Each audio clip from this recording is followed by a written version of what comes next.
السلام علیکم ورحمۃ اللہ وبرکاتہ۔ رمضان کا پہلا عشرہ مکمل ہو چکا ہے اور دوسرا عشرہ شروع ہو چکا ہے۔ میرے عزیز بھائیوں، میری بہنوں، عام طور پر کیا ہوتا ہے کہ پہلے عشرے میں تو ہم خوب جم کر عبادت کرتے ہیں، لیکن جب دوسرا عشرہ شروع ہوتا ہے تو یہ جو بیچ کے 10 دن ہوتے ہیں اس میں ہم عبادتوں میں سستی کرنا شروع کر دیتے ہیں۔ لوگ نمازیں پڑھنا کم کر دیتے ہیں، مسجدوں میں لوگوں کی تعداد بھی کم ہو جاتی ہے اور دیکھنے میں آتا ہے کہ روزے رکھنے والوں کی تعداد بھی کم ہو جاتی ہے۔ تو بیچ کے جو 10 دن ہے نا، اس میں ہر چیز کی تعداد کم ہو جاتی ہے۔ ایسا نہیں ہونا چاہیے۔ رمضان کے آخری عشرے میں تعداد بڑھتی ہے، افطاری کرانے والوں کی بھی، نمازیوں کی بھی، روزے رکھنے والوں کی بھی، اور الوداع میں تو پھر ساری مسجدیں فل ہو جاتی ہیں۔ اور رمضان کے دوسرے عشرے میں بالکل بھی سستی اپنے اوپر حاوی نہیں ہونے دینی ہے، عبادت میں ذرا سی بھی کمی نہیں ہونے دینی ہے۔ اس کا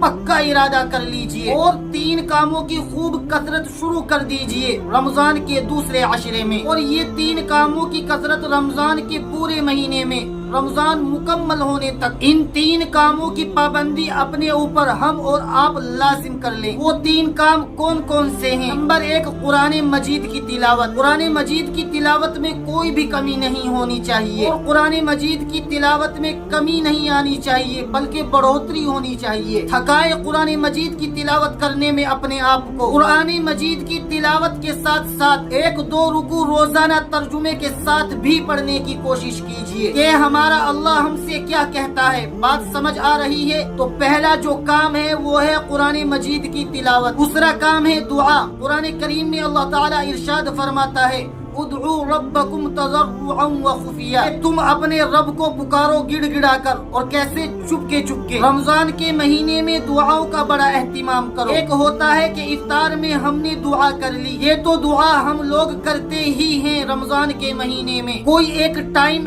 ایسا مقرر کریں جس میں صرف اور صرف اسپیشلی دعا کے لیے آپ ٹائم نکال رہے ہو، اور یہ ٹائم کم سے کم 10 منٹ ہونا چاہیے، اور زیادہ آپ کی مرضی ہے۔ آپ کا دل لگے تو آپ 15 منٹ 20 منٹ جتنا آپ چاہو، تو اسپیشلی خاص طور پر دعا کے لیے ٹائم نکالا جائے۔ یہ دوسرا بہت اہم کام ہے، اور وہ جو ٹائم نکال رہے ہو آپ، اس میں بھی دعا کیسے مانگنی ہے؟ گڑ گڑا کر، جیسے قرآن مجید کی آیت میں اللہ تبارک و تعالی ارشاد فرماتا ہے، ادعوا ربکم، تم اپنے رب کو پکارو، تضرعا وخفیا، گڑ گڑا کر اور چپکے چپکے۔ کیسے دعا مانگنی ہے؟ کیسے؟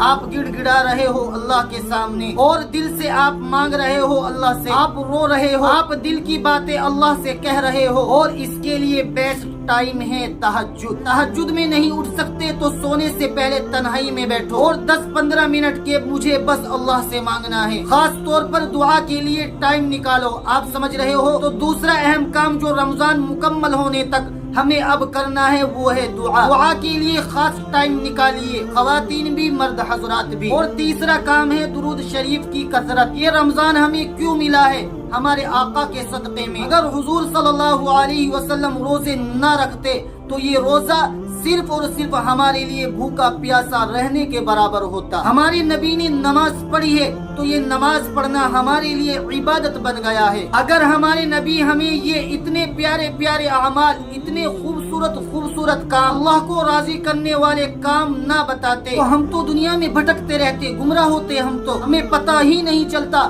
کہ ہمیں اپنے اللہ کو راضی کیسے کرنا ہے۔ تو سب سے زیادہ جو احسانات ایک مسلمان پر ہوتے ہیں وہ آقا صلی اللہ علیہ وسلم کے ہوتے ہیں۔ ہم آقا مدنی صلی اللہ علیہ وسلم کے احسان کو چکا نہیں سکتے۔ تو حضور صلی اللہ علیہ وسلم پر درود شریف کی کثرت ہمیں خوب کرنی ہے۔ ایک وقت بنائیے درود شریف پڑھنے کا، اور اس میں 100 بار 200 بار 500 بار 1000 بار جتنی آپ کے اندر طاقت ہو حضور صلی اللہ علیہ وسلم پر درود شریف بھیجیے۔ آسان طریقہ یہ ہے کہ 100 مرتبہ صبح 100 مرتبہ شام کم سے کم ہمیں درود شریف پڑھنا چاہیے۔ رمضان کے مہینے میں خاص طور پر درود شریف پڑھنے کے بہت سارے فائدے ہیں، دنیا کے بھی اور آخرت کے بھی۔